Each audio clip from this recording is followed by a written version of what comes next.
Hello everyone, this is my video response for week 7. So here we go.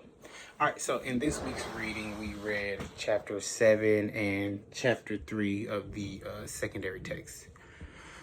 Alright, so we're going to start with chapter 3, and we're going to start with chapter 3, coping with depression.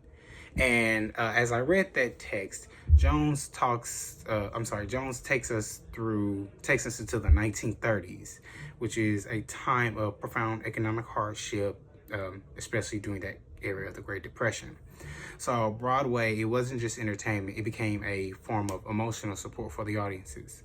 So through shows like Of the I Sing and Anything Goes, they created glamorous, humorous, and fantastical worlds that allow the audience members to temporarily escape from the daily pressures and hardships that they faced in reality.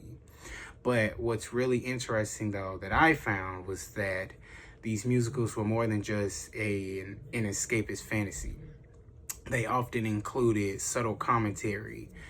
So, for example, in Of the I Sing, it satirized politics and the pursuit of fame, reflecting public disillusionment with government while still making audiences laugh. This combination of escapism and critique shows how musicals could address real-world issues while still offering joy and entertainment. Another takeaway that I got from this chapter was the central role of music and dance in conveying meaning. Choreography and song, they weren't just decorative. They amplified emotion, helped tell the story, and connected audiences to the character's experience. Songs and dance numbers could make satire sharper or highlight themes of hope and resilience. This integration of performance, it allowed musicals to communicate ideas and feelings that dialogue alone couldn't just do by itself. They did contribute to their lasting cultural impact, though. In that way, though, the Depression-era musicals helped define Broadway as a space where society's struggles, humor, and aspirations could coexist on the stage. And that was really, really cool, especially the dance aspect of the chapter. I'm not a big dancer, but that was really cool to read.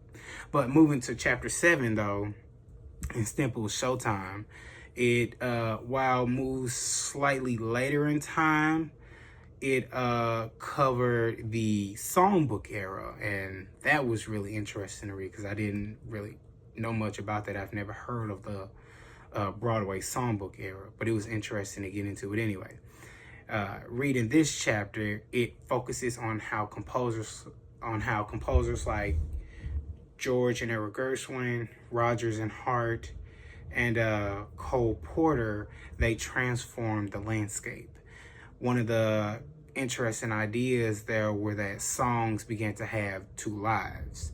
They existed as part of the show, but they also become outside of it.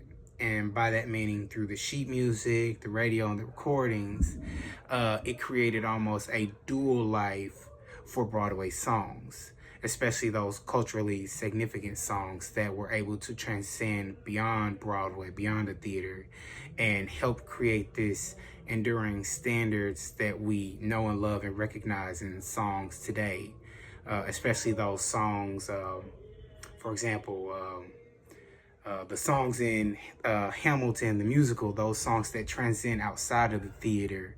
It's now a more global, worldwide known songs. But anyway, another important aspect Stemple emphasizes is the evolving relationship between song and book. Early musicals often treated songs as independent set pieces that could be inserted without changing the story. But during this era, though, composers began to experiment with integrating songs more meaningfully into the plot, so giving them more purpose, more reason, more meaning. It started with characters expressing emotion and advancing the story through music and not just the dialogue. This experimentation that they were doing, it laid the groundwork or the plan out for the fully integration of musicals of the golden age, where songs felt essential to the story and the character. So they had more meaning, more relevance once we get to the golden age. together, these chapters, what I got, just combining all the information, reflecting on all of it, I got the takeaway that in the 1930s, musicals offered escapism, hope, and cultural reflection. By the late 1920s and 30s, composers were refining the craft of songwriting itself, experimenting with lyrical sophistication, character-driven songs, and musical innovation.